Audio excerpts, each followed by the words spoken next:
Shalom Bapak Ibu yang dikasih Tuhan, selamat malam. Haleluya, senang sekali malam hari ini kita boleh bersama-sama bergabung kembali di dalam ibadah online yang diadakan oleh GSKI Pantai Indah Kapuk. Malam hari ini kita merayakan ibadah perayaan Natal. Dan saya percaya ada berkat-berkat khusus yang Tuhan sudah sediakan buat setiap pribadi kita, amin. Mari kita siapkan hati kita datang kepada Bapa di surga. Minta kasih dan kuasa-Nya melawat dan menjamah kita. Malam Natal ini memberkati hidup kita pribadi lepas pribadi. Bapa, kami datang di hadapan hadirat-Mu mengucap syukur atas kasih dan anugerah-Mu yang selalu baru buat hidup kami. Kami boleh ada sebagaimana ada di malam Natal ini. Bahkan kami boleh bersama-sama beribadah datang di hadapan hadirat-Mu. Engkau memperkenankan tubuh, jiwa, dan roh kami. Layakan kami ya Bapa. Dan kami mintakan berkat-Mu dicurahkan Tuhan di malam Natal ini kepada setiap kami. Pakai hamba-Mu yang akan berbicara, menyampaikan kebenaran firman, memberkati kami semua. Kami siap meninggikan, memuliakan nama-Mu. Dan kami buka ibadah kami di dalam nama Tuhan Yesus Kristus. Haleluya. Amin. Segala kemuliaan, hormat, pujian, dan syukur hanya layak bagi Allah kita. Buat kasih setianya yang besar.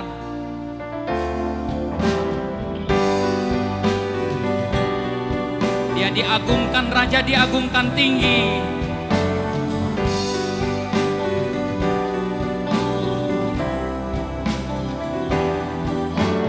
Dia diagungkan, Raja diagungkan tinggi.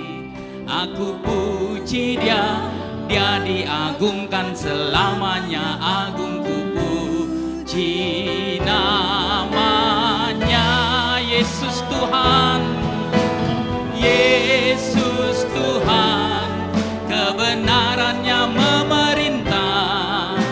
Surga bumi bersuka cita dalam namanya.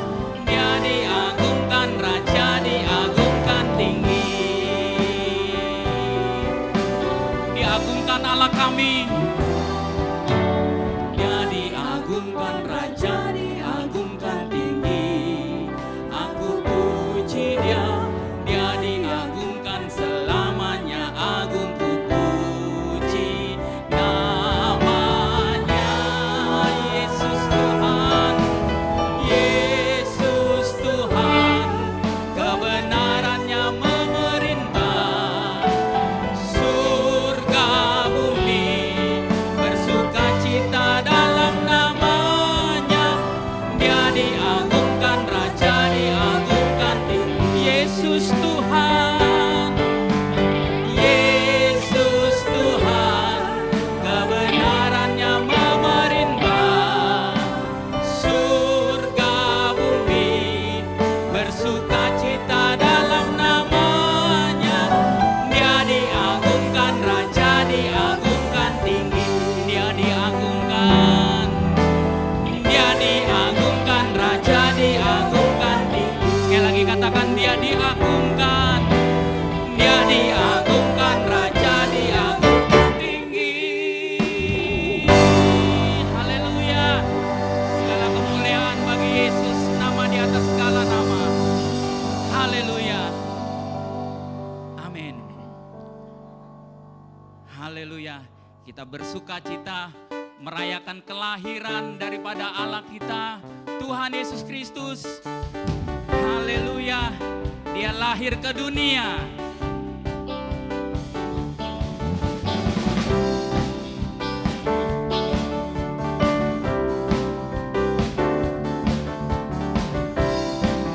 Dia lahir ke dunia. Dia lahir ke dunia bagi kita semua. Begitu besar kasih-Nya, selamatkan manusia semua. Semua bersuka cita sambut kedatangan-Nya bersama para malaikat.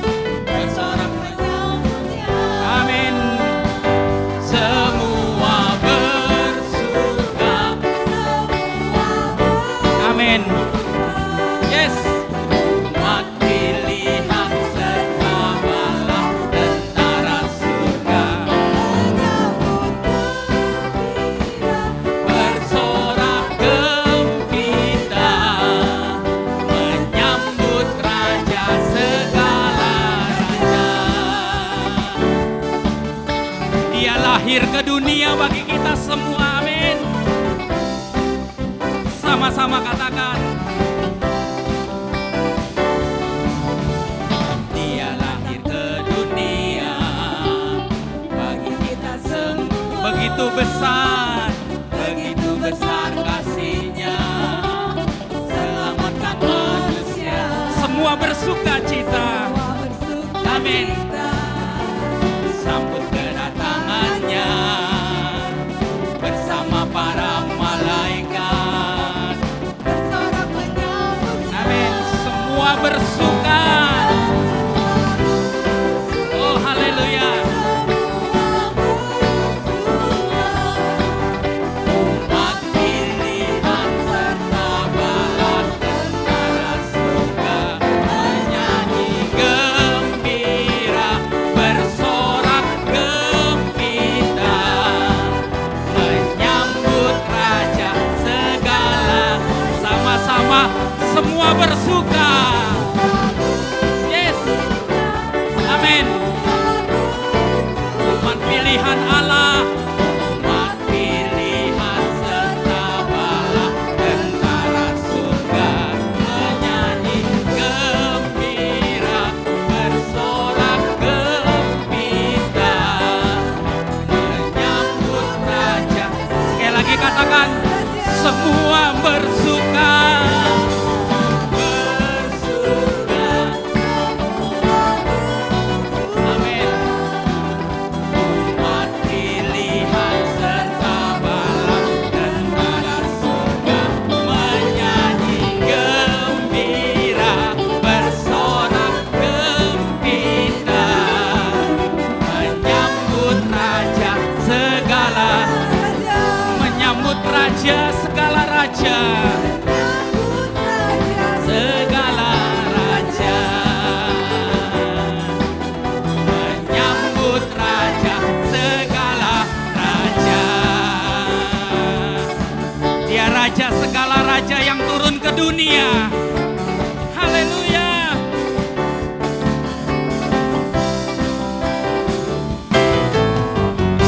Haleluya. Tiada terukur besar kasih setia Allah kita. Amin. Panjang dan lebarnya melebihi lautan dan samudera.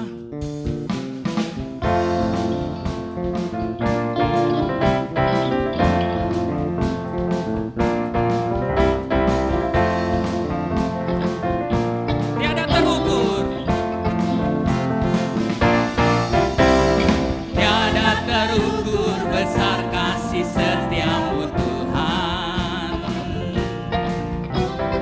Panjang dan lebarnya melebihi lautan. Sama-sama katakan. Jauh tinggi mengatasi langit, dalamnya tak dapat ku selami. Kasih setiamu besar selamanya. Kasih setiamu besar selama. Sekali lagi katakan, tiada terukur. Tiada terukur besar kasih setiamu Tuhan.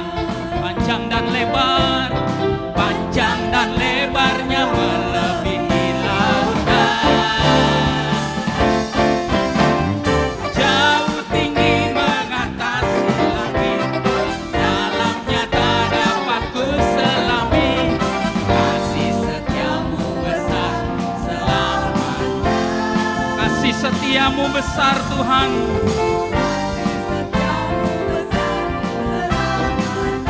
Mari sama-sama katakan. Hatiku bersyukur. Amin. Mulutku pun bersorak memuji Engkau, Yesus. Ajaib perbuatanmu, besar anugerahmu, takkan berhenti ku memuji namamu. Tiada terukur besar kasih setiamu Tuhan. Panjang dan lebarnya, panjang dan lebarnya melebihi lautan.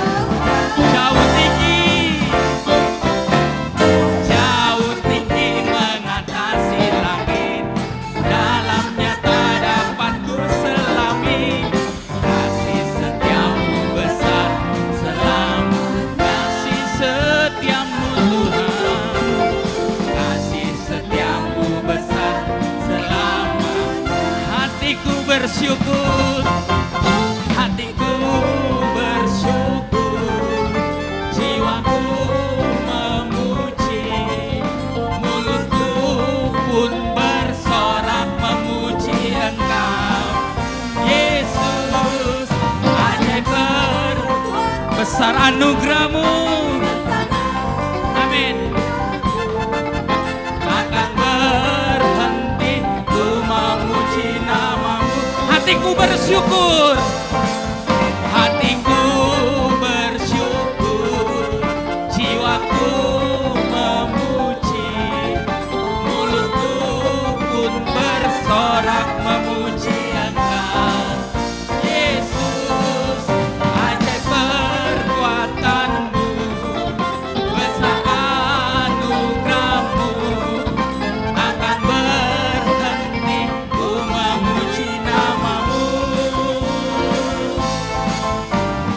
Tiada terukur besar kasih setia-Mu Tuhan, panjang dan lebarnya melebihi lautan, jauh tinggi mengatasi langit, dalamnya tak dapat ku selami. Kasih setia-Mu besar selamanya, kasih setia-Mu, kasih setia-Mu besar selama, kasih setia-Mu Tuhan, kasih setia-Mu besar selamanya, kasih setia-Mu, kasih setia-Mu besar selamanya, kasih setia Allah besar. Amin. Saatnya kita akan mendengarkan kebenaran firman. Jadikan hati kita sebagai tanah yang subur, sehingga ketika benih firman itu ditaburkan, dia akan dapat bertumbuh untuk kemuliaan Bapa di surga. Yesus telah lahir ke dalam dunia ini.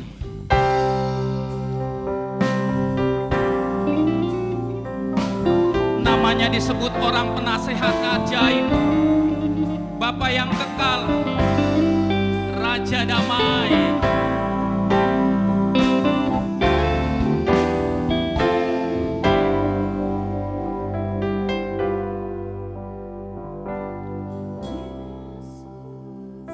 Telah lahir ke dalam dunia ini, lambang pemerintahan berada di bahunya.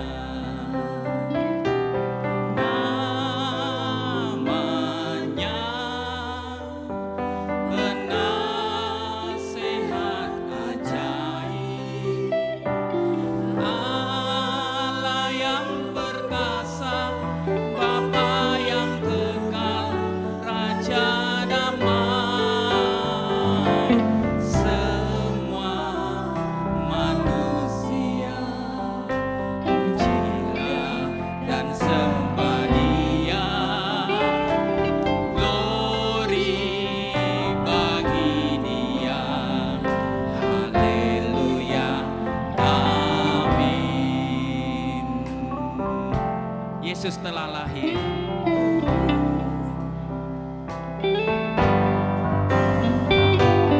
Yesus telah lahir ke dalam dunia, lambang pemerintahan, lambang pemerintahan berada di bahunya.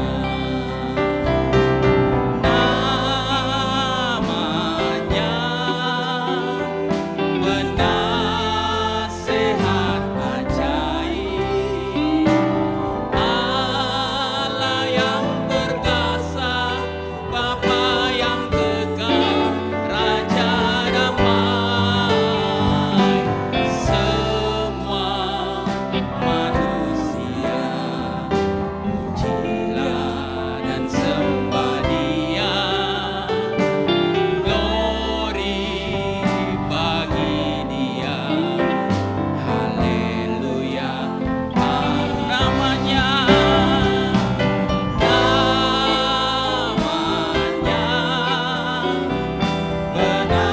penasehat ajaib, Bapa yang kekal, Allah yang perkasa, Bapa yang kekal,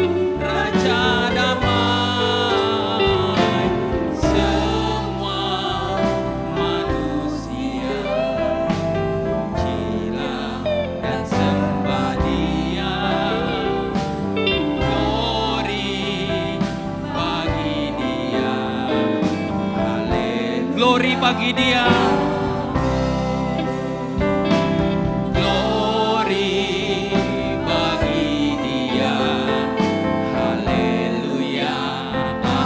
Katakan glory, glory bagi Dia, haleluya, amin.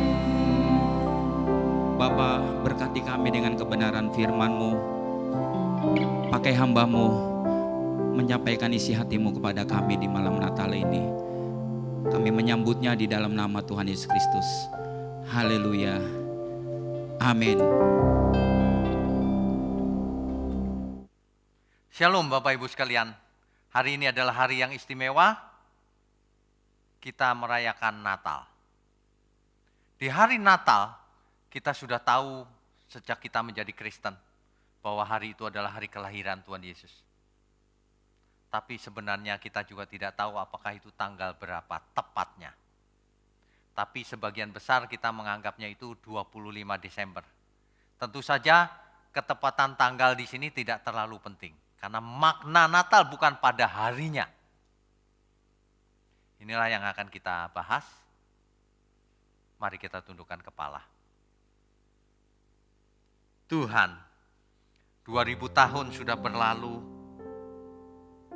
Engkau pernah datang mengambil rupa seorang manusia. Engkau datang untuk menggenapi janji Allah Bapa bahwa pekerjaan iblis harus diakhiri. Seluruh manusia akan diselamatkan. Juru selamat telah datang. Terima kasih Tuhan. Dan peristiwa itu sudah berlangsung 2000 tahun yang lalu. Dan setiap tahun kami merayakan Natal. Biarlah Natal kali ini menjadi momentum bagi kami semua, agar iman kami selalu diperbaharui dari tahun ke tahun. Terima kasih Tuhan, berkati program ini agar membuka pikiran perasaan kami, mengubah seluruh jiwa kami. Terima kasih Bapa, hanya dalam nama Tuhan Yesus kami berdoa. Amin. Bapak Ibu sekalian, biasanya di waktu-waktu Natal, di bulan-bulan Natal, kalau kita sudah Kristen sudah lama, kita sudah hafal. Mal-mal mulai melantunkan lagu-lagu Natal, dipasang pohon-pohon cemara yang dari plastik, dengan saljunya yang juga palsu, hanya dari kapas. Ya, lalu di situ ada banyak kotak-kotak hadiah. Nah, anak-anak kecil suka sekali hari Natal sebab ada pembagian hadiah. Tentu saja itu tidak salah. Tetapi sebagai orang yang sudah percaya, percayanya apalagi kalau sudah lama, bertahun-tahun, kita harus memiliki makna Natal yang benar. Makna Natal yang menyenangkan Tuhan. Ya. Kita diingatkan di hari Natal bahwa Allah yang maha tinggi, Elohim yang maha tinggi, mengosongkan dirinya. Membuang reputasinya. Mengosongkan kuasanya.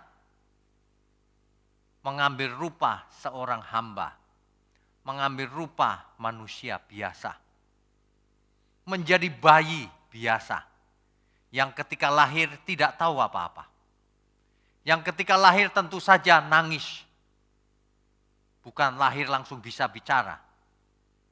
Tuhan mengosongkan dirinya, tidak menggunakan segala kekuasaannya, ia sengaja lahir menjadi manusia. Ia yang maha tinggi merendahkan diri menjadi manusia.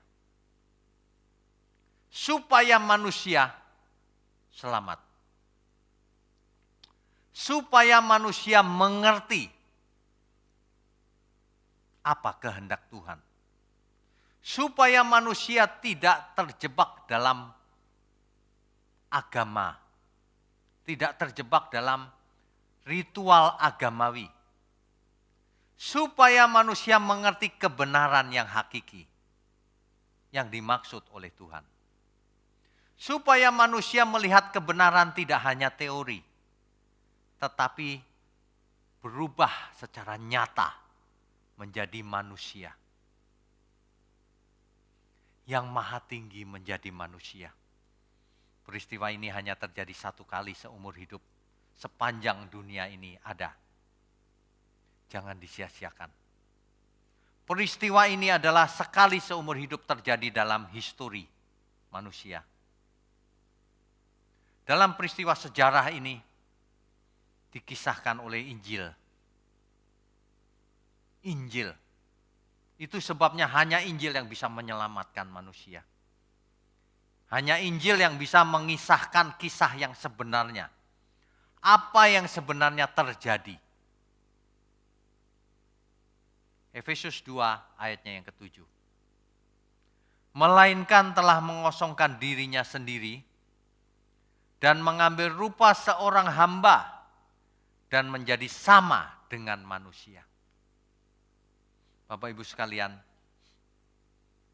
Tuhan menjadi sama dengan manusia. Tuhan bukan pura-pura sama dengan manusia. Kalimatnya jelas, Tuhan menjadi sama dengan manusia. Artinya Tuhan menjadi manusia. Itu sebabnya kita mendapatkan contoh yang nyata dalam hidup kita. Teladan yang sempurna. Sebab Tuhan menjadi manusia. Supaya apa? Supaya kita bisa berkomunikasi dengannya. Kalau Tuhan menjadi tetap Tuhan, bisa berkomunikasi, tetapi tidak membumi. Kalau ini Tuhan bisa merasakan langsung menjadi manusia. Itu sebabnya Tuhan menjadi imam besar. Satu-satunya imam besar dalam hidup kita. Yang bisa merasakan penderitaan kita. Yang bisa merasakan sulitnya menguasai kedagingan kita. Yang tahu penderitaan apa yang kita alami. Di momen Natal ini jangan kita hanya berfoya-foya. Jangan hanya menyenangkan diri sendiri. Ada banyak orang yang hidupnya sulit. Hari ini, di masa pandemi ini, ada banyak krisis multidimensi. Ada banyak orang yang keluarganya tahun lalu masih merayakan Natal bersama. Tapi tahun ini sudah tidak bersama lagi.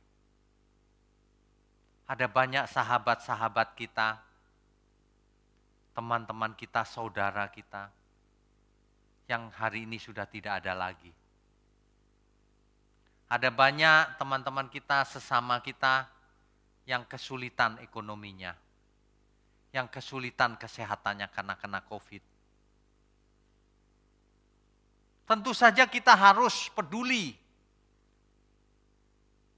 Hukum yang terutama itu, hukum kasih itu harus kita miliki. Sebab seorang manusia dinilai dari apa yang ia perbuat. Sebab apa yang ia perbuat keluarnya dari hati. Itulah nilai manusia itu di hatinya. Di pikirannya dan di hatinya. Kalau Tuhan Yesus mati di kayu salib, yang maha tinggi merendahkan diri menjadi manusia, supaya manusia juga belajar daripadanya. Kalau yang maha tinggi merendahkan diri, masa manusia malah meninggikan diri? Mari kita belajar, Bapak Ibu sekalian, merendahkan diri. Karena kita memang rendah, yaitu hamba dosa. Tapi dibeli oleh Tuhan, menjadi hamba Tuhan. Oleh sebab itu kita harus benar-benar menjadi hambanya. Seorang hamba pasti melakukan kehendak tuannya. Kelahiran Tuhan Yesus di dunia ini jangan dianggap enteng. Dahulu 2000 tahun yang lalu ketika bintang Bethlehem itu muncul, yang menyambut malah bukan orang Yerusalem. Yang menyambut malah orang yang jauh di timur yang tidak mempunyai Taurat, yang tidak mengenal Adonai. Ini sengaja loh. Tuhan memakai orang-orang di luar Israel. Di luar orang-orang yang mempunyai Taurat. Yang dikatakan kafir oleh orang Yahudi. Untuk sebagai teladan mereka mencari Yesus. Sang bayi, sang raja yang akan lahir. Orang penduduk Yerusalem hanya nitip pesan. Seperti Raja Herodes juga. Nanti kalau kamu ketemu dia, kasih tahu aku ya. Gitu. Tidak niat. Hari ini kalau hari Natal, selalu saja Natal diwarnai dengan romantisme Natal. Yaitu kita pulang kampung ketemu saudara, memajang pohon Natal, makan-makan tukar kado. Tidak salah, semua itu tidak salah. Tapi jangan hanya itu. Karena itu tidak penting. Yang utama jangan malah diabaikan. Yang penting malah jangan diabaikan. Harus diutamakan. Nah, yang penting apa? Yang penting kita harus ingat. Yang maha tinggi mengosongkan diri jadi manusia. Manusia jangan meninggikan diri. Manusia harus mengosongkan diri juga seperti yang maha tinggi. Kalau Tuhan sendiri mengosongkan diri mengambil rupa seorang hamba, kita pun harus seperti itu. Kita harus mengosongkan diri, merendahkan diri, mengambil rupa seorang hamba. Tapi bukan hamba dunia, hambanya Tuhan. Tuhan, apapun kulakukan untuk Tuhan. Itulah penyembah yang benar. Bukan yang hanya dengan mulut. Itulah penyembah-penyembah yang benar. Yaitu yang menyembah Dia dalam roh dan kebenaran. Itulah penyembah-penyembah yang benar. Yang membuat Tuhan disukakan. Ya. Sebenarnya dalam istilah teologi, Tuhan melakukan kontekstualisasi. Tuhan mengosongkan diri menjadi manusia supaya bisa berkomunikasi langsung, muka dengan muka. Supaya Tuhan bisa merasakan langsung manusia menjadi seperti manusia. Supaya kebenaran dapat dimengerti dengan lebih mudah oleh penerimanya. Supaya kebenaran menjadi hidup. Jadi manusia di zamannya melihat Yesus secara hidup. Sang kebenaran secara hidup. Supaya komunikasinya direct, langsung, komunikatif, dapat dimengerti dengan mudah. Supaya berurusan dengan fakta, bukan hanya teori. Nah, kita juga sama. Kita harus melakukan seperti itu. Makanya jadi orang Kristen jangan aneh. Nanti kalau ketemu dengan orang yang belum percaya, misalnya mereka menyembah patung gitu, orang Kristen aneh. Kadang-kadang malah ngatain mereka loh. Kau menyembah setan gitu. Wah, ini tidak boleh. Ini tidak menjadi berkat.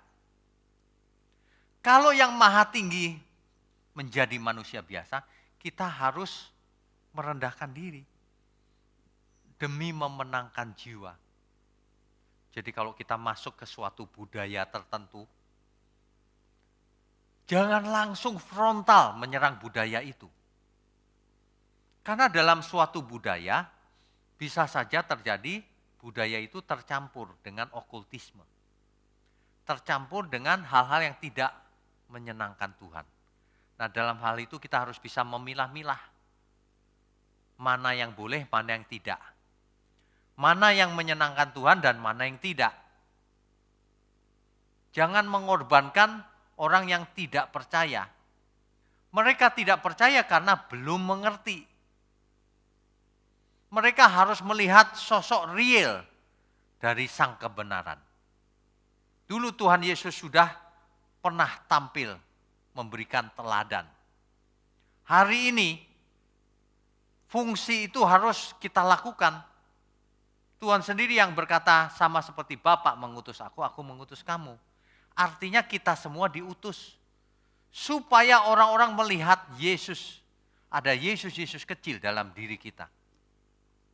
Supaya orang tidak berpikir teori. Prakteknya ada.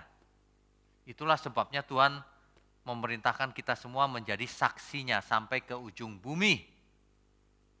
Yang disampaikan apa? Inti hukum Tuhan. Yang utama, yaitu hukum kasih. Bukan liturgi, bukan kebiasaan-kebiasaan agamawi, tapi yang utama yang harus disampaikan, hukum kasih. Kasihnya Tuhan, kasihnya sesama kita. Sebab itulah yang paling utama yang menyenangkan Tuhan. Kalau cuma liturgi syariat agama Tuhan tidak disukakan. Di dalam Matius 7 ayat 21 sampai 23 itu jelas. Orang melakukan liturgi, bernubuat, menyembuhkan orang sakit pakai nama Tuhan, mengusir setan pakai nama Tuhan. Tapi malah dikatakan itu berbuat kejahatan oleh Tuhan. Karena itu liturgi biasa tapi tidak melakukan kehendak Tuhan. Kalau melakukan hal itu boleh tapi bukan itu yang utama. Yang utama jangan dilupakan, yang utama malah harus diperbuat. Ya.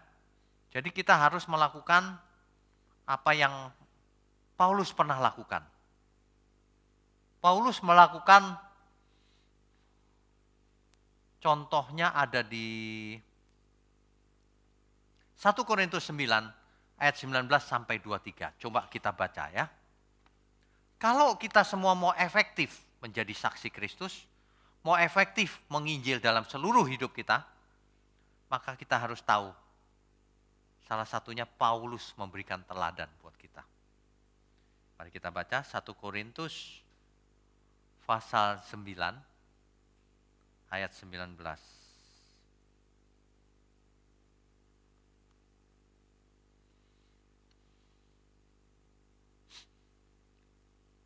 Oke, saya bacakan ya.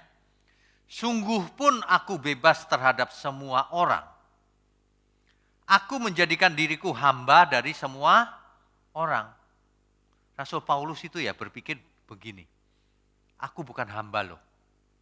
Tapi aku menjadikan hamba untuk semua orang. Bayangkan pengorbanan Paulus. Supaya apa? Supaya aku boleh memenangkan sebanyak mungkin orang. Hari ini kita harus seperti Paulus. Yang mau merendahkan diri menjadi hamba semua orang. Supaya kita memenangkan jiwa orang itu. Di hari Natal ini kita harus isi dengan hukum yang utama. Tuhan jauh datang dari surga menjadi bayi. Supaya hukum yang terutama ini ditegakkan. Supaya semua manusia mengerti bahwa yang paling penting itu hukum yang utama ini. Bukan hukum-hukum yang tidak penting atau yang kurang penting atau yang minor. Ayat 20. Demikianlah bagi orang Yahudi, aku menjadi seperti orang Yahudi.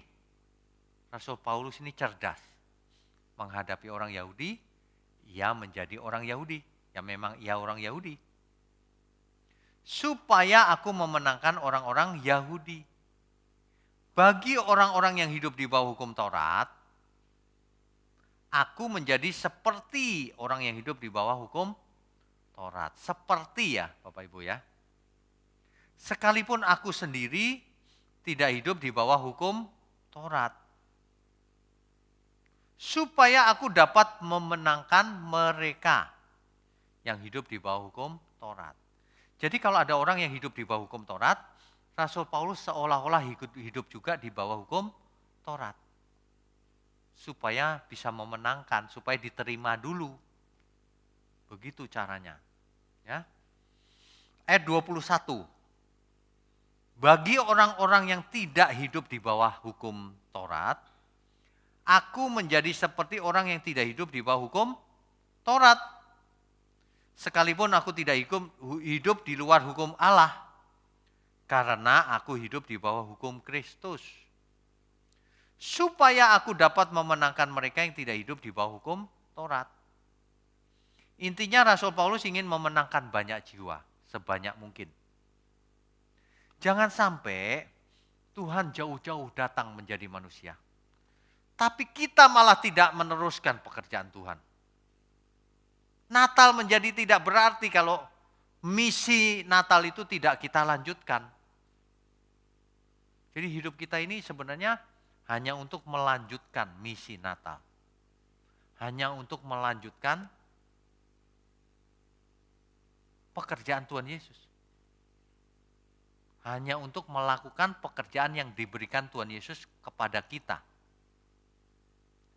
Hanya untuk itulah kita hidup. Natal menjadi tidak berarti kalau tidak ada hukum yang utama itu. Kalau penekanannya hal-hal yang lain, malah tidak ada artinya Natal. Jangan sampai Natal ini malah menjadi tradisi. Nanti akhirnya tahun baru lalu lupa lagi. Nanti terjadi Natal lagi tahun depan. Ya. Ayat 22. Bagi orang-orang yang lemah, aku menjadi seperti orang yang lemah. Tuh, Rasul Paulus tuh luar biasa loh. Supaya aku dapat menyelamatkan mereka yang lemah. Bagi semua orang aku telah menjadi segala-galanya. Bagi semua orang aku jadi apa saja deh, gitu kira-kira. Supaya aku sedapat mungkin memenangkan beberapa orang dari antara mereka. Kenapa sih Paulus melakukan semua itu? Kenapa? Ayat 23, segala sesuatu ini aku lakukan karena Injil. Supaya apa? Supaya aku mendapat bagian di dalamnya. Ada banyak orang yang berkata bahwa kita tidak usah berbuat apa-apa, kita sudah selamat. Kita sudah ditebus oleh Tuhan Yesus. Salah itu. Kita memang sudah ditebus, tapi kita masih banyak tugasnya. Kalau mau mendapat bagian dalam kerajaannya. Rasul Paulus mengerti banget, supaya dapat bagian dalam kerajaannya, maka ia melakukan segala sesuatu yang tadi itu. Ia merendahkan diri jadi hamba. Hamba siapa saja. Bagi orang Yahudi aku jadi orang Yahudi. Bagi orang Yunani aku jadi orang Yunani. Bagi orang yang hidup menurut Taurat aku seolah-olah hidup menurut Taurat. Supaya aku tidak ditolak oleh mereka. Supaya aku bisa menyelamatkan mereka kemudian. Nah, kita juga seperti itu. Sama seperti Bapak mengutus aku, kata Tuhan Yesus, aku mengutus kamu. Sama, saudara. Kalau Tuhan Yesus mati di kayu salib, maka kita harus mati di kayu salib kita. Menyalibkan manusia lama kita. Memikul salib kita sendiri. Mengosongkan diri dari segala keinginan. Mengganti dengan keinginannya Tuhan, melakukan kehendak Tuhan. Kita sama seperti Tuhan. Harus pikul salib kita sendiri. Ya. Jangan merasa sudah selamat. Sesungguhnya tugas kita masih berat. Perhatikan kata-kata Paulus ayat 23 tadi. Segala sesuatu ini aku lakukan karena Injil. Supaya apa? Supaya aku mendapat bagian di dalamnya. Ini sama dengan kita. Kita harus mengosongkan diri menjadi hamba siapa saja untuk memenangkan jiwa. Makanya kita jangan benci terhadap siapapun. Jangan punya musuh. Kecuali mereka tidak mau bertobat. Ya sudah, tinggal. Selama manusia masih mau bertobat, minta ampun, kita harus ampuni. Amin. Hari-hari ini ada banyak orang yang sakit hati. Dendam bertahun-tahun sampai hari ini. Saya mau ingatkan, menjelang Natal atau sudah hari Natal, sudah berapa Natal engkau alami selama hidupmu? Masa tidak sembuh-sembuh penyakitnya?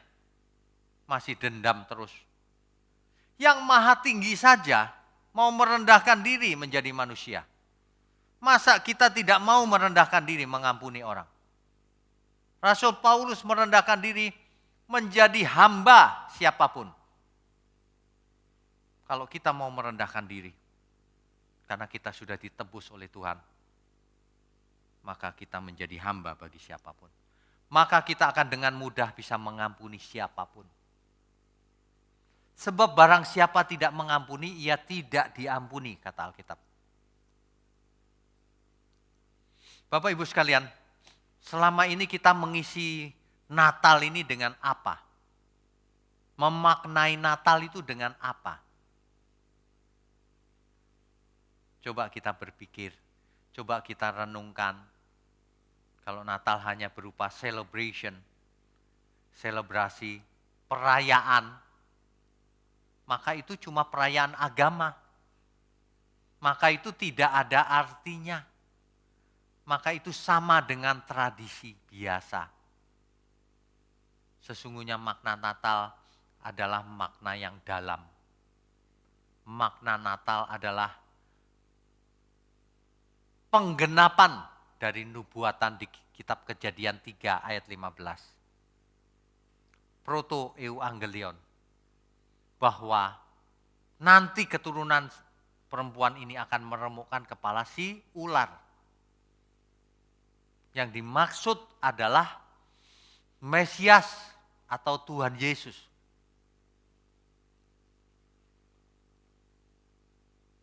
Inilah penggenapan Kejadian 3 ayat 15. Inilah penggenapan berkat seluruh dunia melalui Abraham. Melalui keturunan Abraham. Turun ke Ishak, turun ke Yakub. Turun terus. Sampai akhirnya sampai ke Yusuf dan Maria. Sampai akhirnya sampai ke Yesus. Sang juru selamat sendiri. Bapak Ibu sekalian, janganlah firman Tuhan hanya sebagai ilmu atau pengetahuan saja.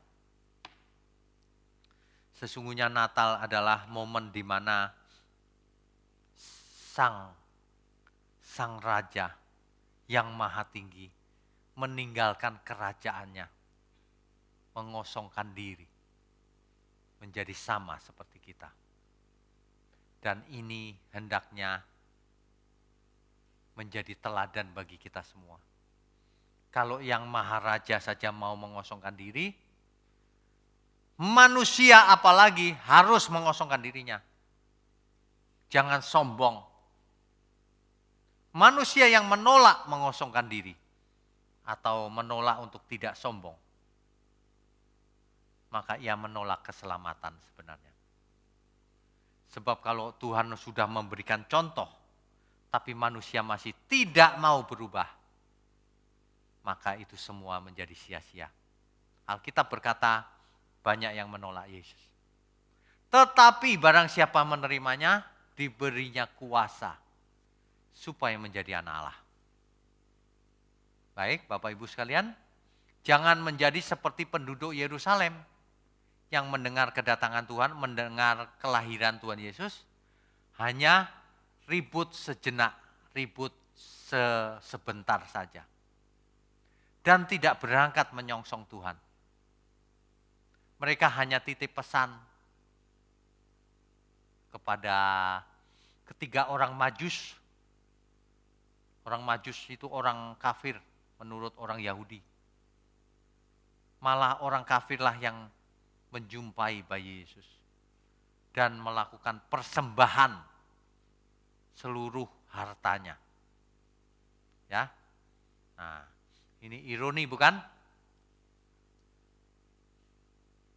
Saya berharap Natal tahun ini menjadi Natal yang berbeda. Lingkungan kita sudah berubah, tidak seperti yang dulu lagi, saudara. Hari ini kita mengalami pandemi yang mengorbankan banyak orang. Saudara-saudara kita sudah terkena, ada yang terkena pandemi, ada yang terkena virus corona dan meninggal. Teman-teman kita, teman sepelayanan, saudara, dan banyak orang. Oleh sebab itu, mari kita maknai Natal kali ini dengan benar. Mari kita rendahkan hati kita, rendahkan kita semua menjadi hamba bagi semua orang. Untuk memenangkan jiwa mereka. Sehingga berita baik itu bukan hanya berupa kelahiran Kristus. Tapi kelahiran Kristus, ia mati, lalu ia bangkit. Nanti akan datang lagi sebentar lagi. Jadi kisahnya menjadi lengkap kebenaran itu.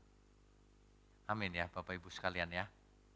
Nah, hidup kita benar-benar tergantung kita. Apa yang akan kita lakukan? Apakah kita akan mempersembahkan seluruh hidup kita ataukah tidak? Semuanya itu pilihan. Jangan berkata takdir atau nasib. Tidak, semuanya itu pilihan. Sekali lagi, mari kita maknai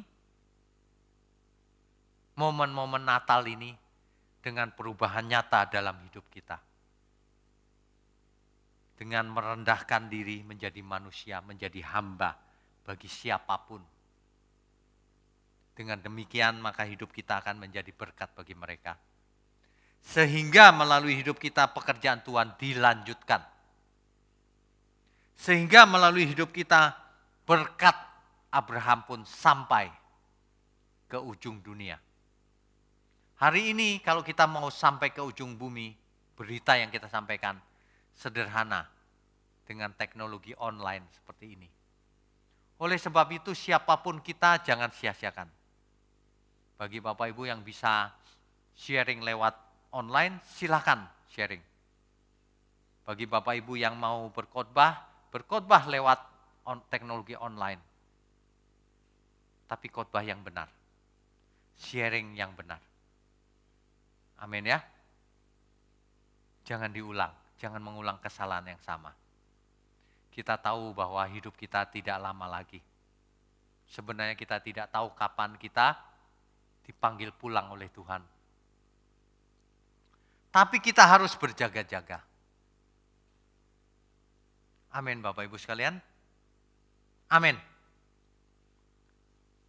Saya percaya momen-momen Natal kalau kita isi dengan makna hidup yang benar. Makna dari kebenaran firman. Maka apapun situasinya, baik kita sedang sehat maupun sedang sakit, baik dalam suka maupun duka, maka kebenaran Natal itu akan dapat kita mengerti.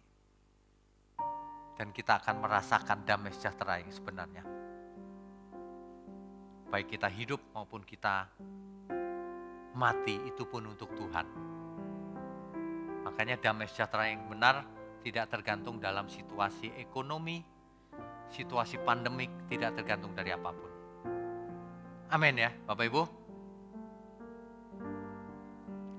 Mari kita tundukkan kepala. Bapa di surga, berkati Natal kali ini, agar kami tidak hanya merayakannya seperti hari-hari sebelumnya, tapi kami boleh menangkap makna Natal yang sebenarnya. Jika Engkau yang Maha Tinggi bersedia mengambil rupa seorang hamba, kami sadar juga kami harus menjadi seorang hamba demi memenangkan jiwa. Terima kasih ya Bapa, terima kasih Tuhan Yesus. Sebentar lagi kami mau menutup tahun baru juga. Berkati setiap kami, agar kami tidak mengisinya dengan kegiatan yang sia-sia. Terima kasih Tuhan. Mari kita angkat tangan kita. Kami sambut segala berkat yang turun dari Tuhan Yesus, dari Bapa kita di surga, bersama dengan Roh Kudus, yang menyertai kita sampai kesudahan zaman, bahkan sampai selama-lamanya. Haleluya. Amin. Amin, saudara.